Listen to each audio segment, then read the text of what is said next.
ke-10, korban selanjutnya. Sesampainya di rumah, aku melihat Mas Anton tampak bermain dengan anak-anak. Aku masuk dan langsung menuju ke kamar, menghitung hasil daganganku hari ini. Mataku terbelalak melihat begitu banyak uang yang nominalnya hampir semua 100 ribuan. 11 juta. Astaga, dalam sehari aku menghasilkan uang sebanyak ini. Bahkan dalam mimpi pun aku tak pernah membayangkan akan memiliki uang sebanyak ini. Ceklek. Suara pintu terbuka. Aku hanya melirik Mas Anton sekilas, lanjut menyusun uang agar lebih rapi. Tanpa menghiraukan kedatangan Mas Anton. Perlahan ia duduk tepat di sebelahku, namun tidak ada sepatah kata pun yang keluar dari mulutnya. Selesai menyusun uang, aku berdiri hendak keluar kamar. Namun Mas Anton mencekal tanganku. Ada apa? Kalau hanya untuk berdebat lebih baik nggak usah. Aku capek Mas, mau istirahat. Ucapku ketus. Tanpa menjawab, Mas Anton melepaskan cekalannya. Aku gegas keluar dan menuju kamar mandi untuk membersihkan diri. Tolong buatin Mas kopi, Dek. Ucap Mas Anton yang kini duduk di amben depan rumah. Tidak menjawab, namun aku tetap melaksanakan perintahnya. Kesempatan memang selalu memihak padaku. Segera ku campurkan cairan bening seperti air putih, pemberian Nyai Melati tadi ke dalam kopinya. Ini Mas, ucapku sambil meletakkan kopi di depannya. Mau kemana, Dek? Duduk sini. Mas mau ngomong sebentar, ujar Mas Anton saat aku hendak masuk. Perlahan Mas Anton menyesap kopinya sedikit demi sedikit, ada perasaan deg-degan menghampiri. Takut kalau Mas Anton membahas masalah tadi. Ada apa, Mas? Aku harus masak untuk makan malam, ucapku sambil duduk di sebelahnya. Diam. Mas Anton hanya dia sembari memegangi kepalanya.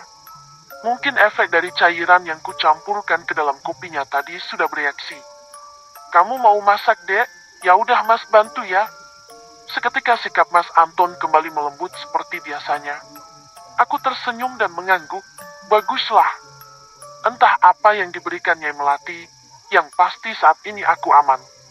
Usai makan malam, anak-anakku langsung tidur. Mungkin karena kelelahan bermain. Ningsih, jangan lupa malam ini berikan aku santapan. Sebuah bisikan mengalun di telingaku. Itu suara Nyai Melati. Kemana aku harus mencarinya? Mas Anton juga belum tidur. Bisa gawat kalau aku tak memberikan Nyai Melati makanan malam ini. Mas, nyeteh dulu yuk, ucapku. Aku membawakan segelas teh hangat untuk Mas Anton yang tampak asik menonton TV. Lo kok teh, Dek? Biasanya Mas kan ngopi, ujarnya. Kebetulan kopinya habis, Mas. Malam ini teh dulu ya. Mas Anton meraih gelas teh dan menyesapnya. Perlahan tapi pasti, Mas Anton mulai menguap. Merasakan kantuk yang sangat hebat. Mas, tidur di kamar yuk. Di sini banyak nyamuk, ucapku. Aku membantu Mas Anton yang sudah sempoyongan berjalan menuju ke kamar. Sesampainya di kamar, Mas Anton langsung tepar. Haha, untung masih ada sisa obat tidur si bandut tua itu. Jadi bisa kumanfaatkan untuk Mas Anton. Selamat tidur, Mas. Semoga mimpi indah. Menyusuri pekatnya malam, rasa dingin seolah tak terasa demi suatu tujuan. Bagaimanapun caranya, aku harus mendapatkan seseorang malam ini untuk persembahanku pada Nyai Melati. Aku sengaja membawa kotak kayu dan pisau pemberian Nyai Melati. Tak mungkin juga aku mengeksekusi korbanku di rumah. Obat tidur itu tidak akan lama berfungsi. Padahal masih jam 10 malam, tapi kok sepi gini ya? Mana dingin banget lagi. Lupa sekali aku memakai jaket. Gerutuku kesal. Karena buru-buru aku hanya memakai celana jeans dan baju kaos. Entah kenapa selalu saja lupa memakai jaket. Kem. Aku menoleh mendengar deheman seseorang. Dia, Pak Bagas, suami Bu Rahma. Ngapain dia melihatku seperti itu? Mata Pak Bagas seolah akan lepas dari tempatnya, memandangiku dengan tatapan lapar. Padahal sebelum aku memakai susuk, ia sama saja dengan istrinya itu, menjengkelkan.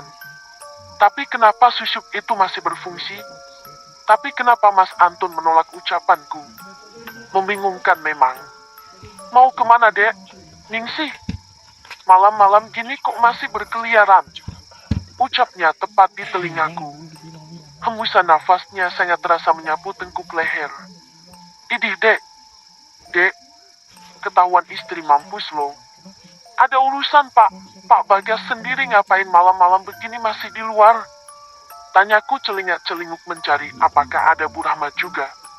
Namun aku tak menemukan siapa-siapa, Pak Bagas hanya sendiri. Urusan apa sih malam-malam begini?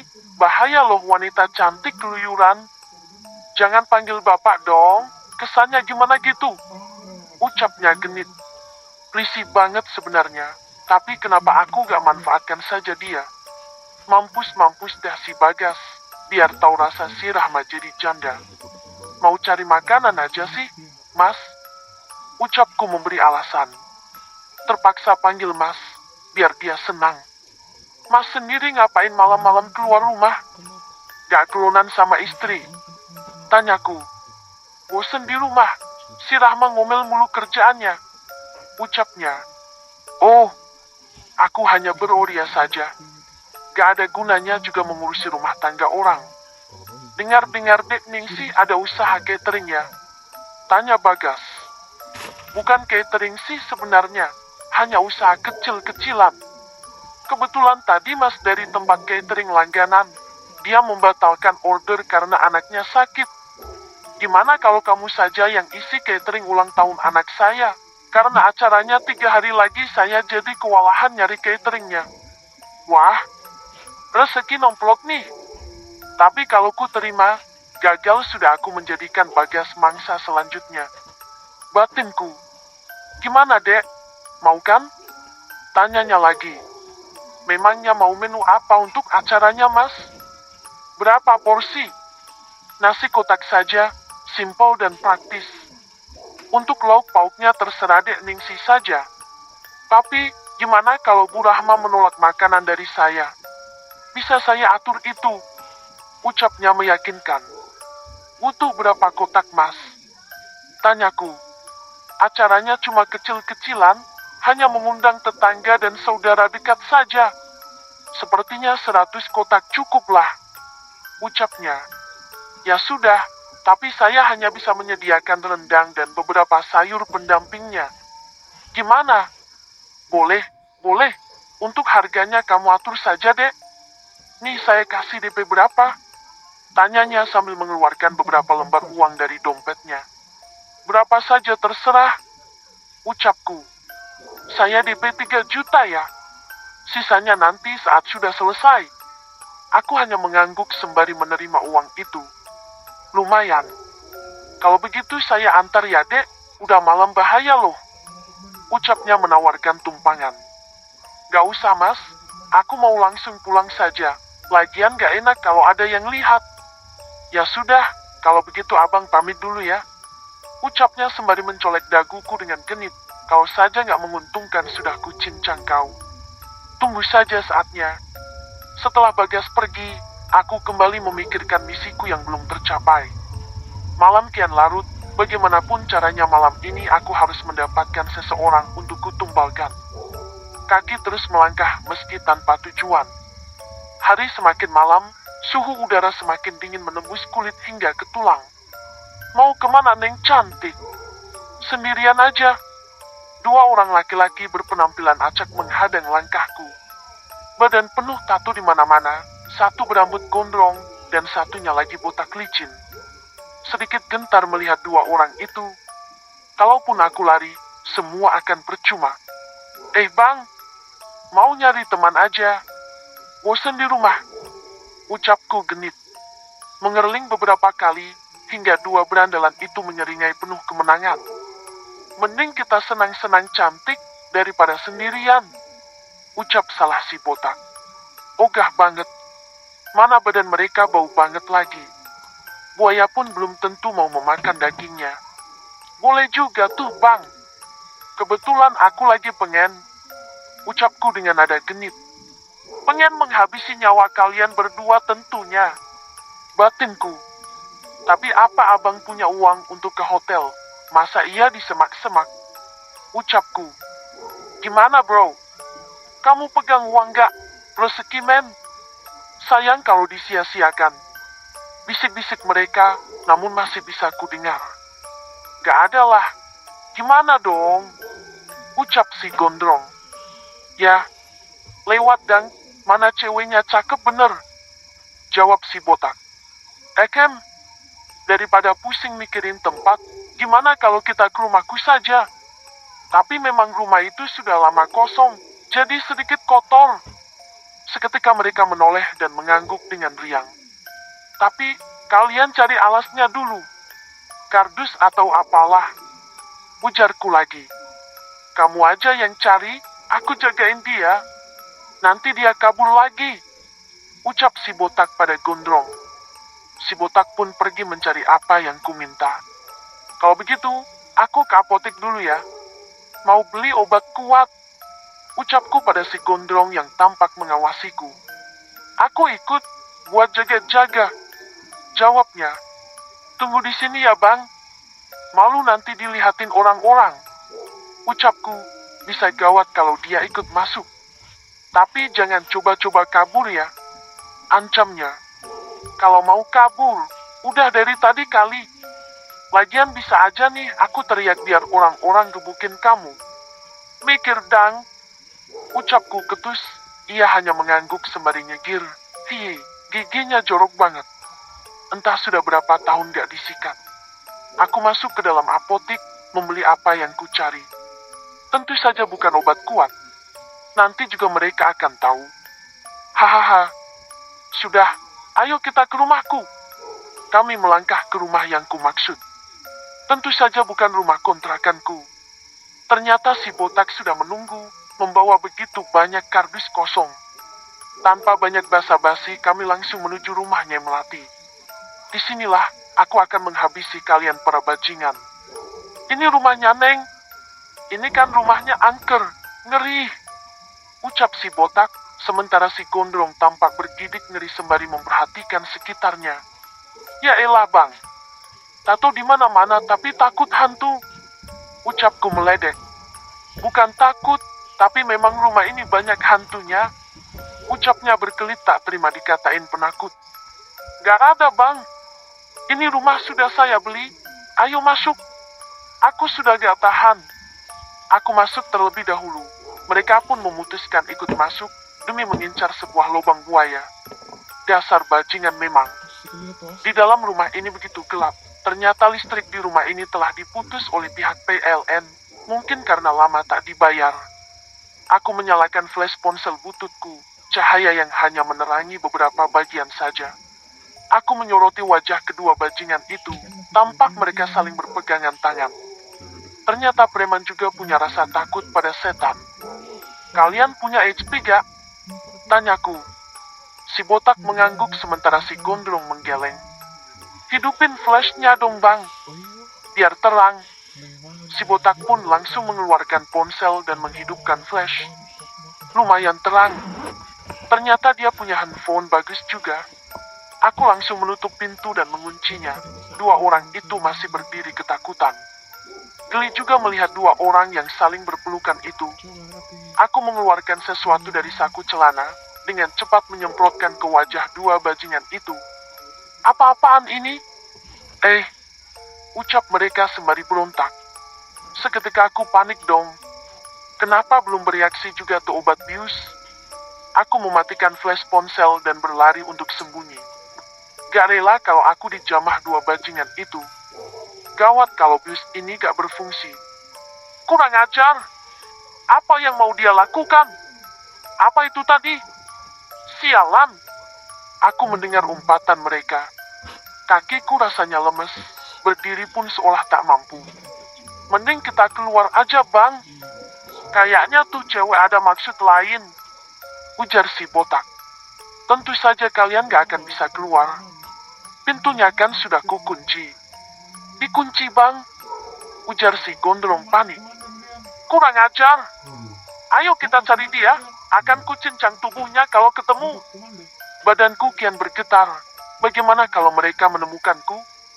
Dap. Dap. Derap. Derap langkah kian mendekat. Berkali-kali aku menyebut namanya Melati dalam hati. Berharap ia bisa membantuku saat ini. Di mana kau wanita sialan? Keluar kau! Akan kuhancurkan tubuhmu itu! Ucap si botak. Tak bisa dipungkiri betapa takutnya aku saat ini. Itu dia, Bang. Ketahuan. Mau mencoba berlari, namun mereka sudah mengepungku. Tamatlah riwayatku saat ini. Akan kuhabisi kau. Beraninya bermain-main denganku. Mereka menarik tanganku dengan kasar. Sakit. Seperti tanganku mau copot. Berontak, aku berontak sebisa mungkin.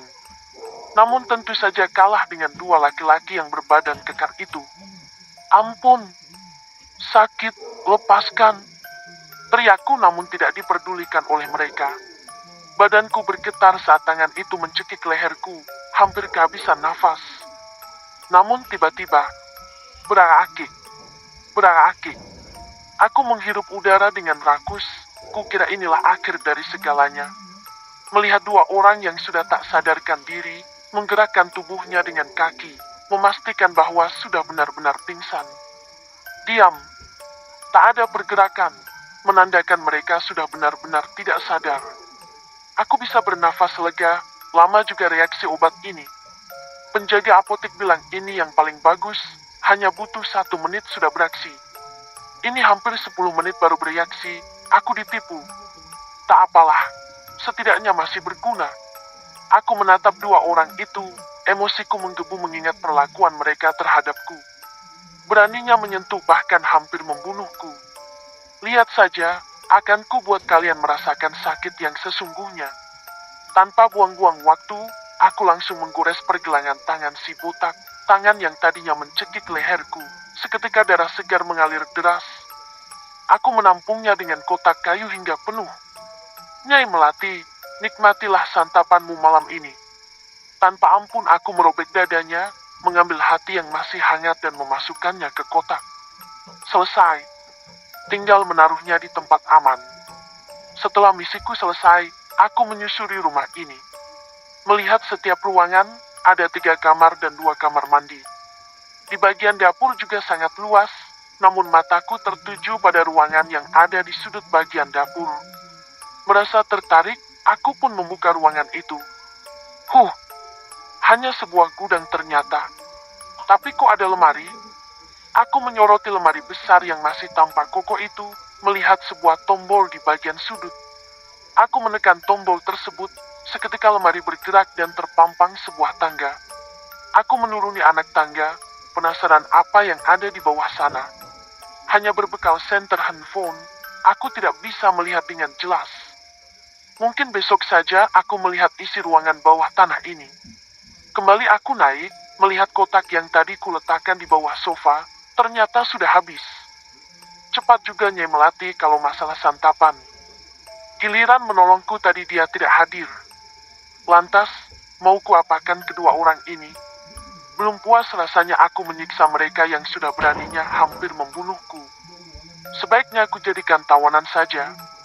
Aku kembali ke gudang, mencari tali untuk mengikat kedua orang itu. Dapat. Apa ini? Kursi roda. Lumayan, aku punya alat memindahkan mereka. Beruntungnya aku. Kembali aku menyemprotkan obat bius, buat jaga-jaga kalau mereka akan sadar. Tadi pihak apotek bilang obat itu hanya bertahan selama 1 jam. Susah payah aku memindahkan tubuh mereka satu persatu ke atas kursi roda. Setelah itu mendorongnya ke gudang. Mengikat tangan dan kakinya dengan kuat, menutup mulutnya dengan baju mereka yang telah kurobek. Ternyata yang si botak sudah mampus. Ya tewaslah, hatinya udah gak ada. Mengingat malam akan berganti pagi, aku tidak bisa mengurus jasad itu malam ini. Biarkan saja, besok aku akan mengurusnya. Aku membersihkan sisa darah yang menempel di tubuh dan wajahku. Beruntung di rumah ini masih ada air. Walaupun sudah tak layak pakai, setidaknya masih bisa digunakan. Perjalananku kali ini benar-benar melelahkan. 2 mangsa sekaligus. Jam sudah menunjukkan pukul 4 pagi, sebentar lagi subuh. Aku harus buru-buru pulang. Itu handphonenya si botak tadi. Sayang banget dibuang gitu aja, mending buat aku aja. Kan lumayan untuk main game anak-anak. Aku keluar dari rumah itu, tak lupa menguncinya kembali. Melepaskan kartu SIM yang ada di dalam handphone si botak, lalu membuangnya di jalanan. 15 menit, aku sampai di rumah. Aman. Mas Anton masih tidur, begitupun dengan anak-anak. Aku mandi terlebih dulu sebelum masuk ke kamar. Bisa bahaya kalau Mas Anton mencium bau amis darah yang masih melekat. Tepat azan subuh, aku mulai membaringkan tubuhku di atas tempat tidur. Perlahan tapi pasti, aku sudah terbang ke alam mimpi. Bersambung.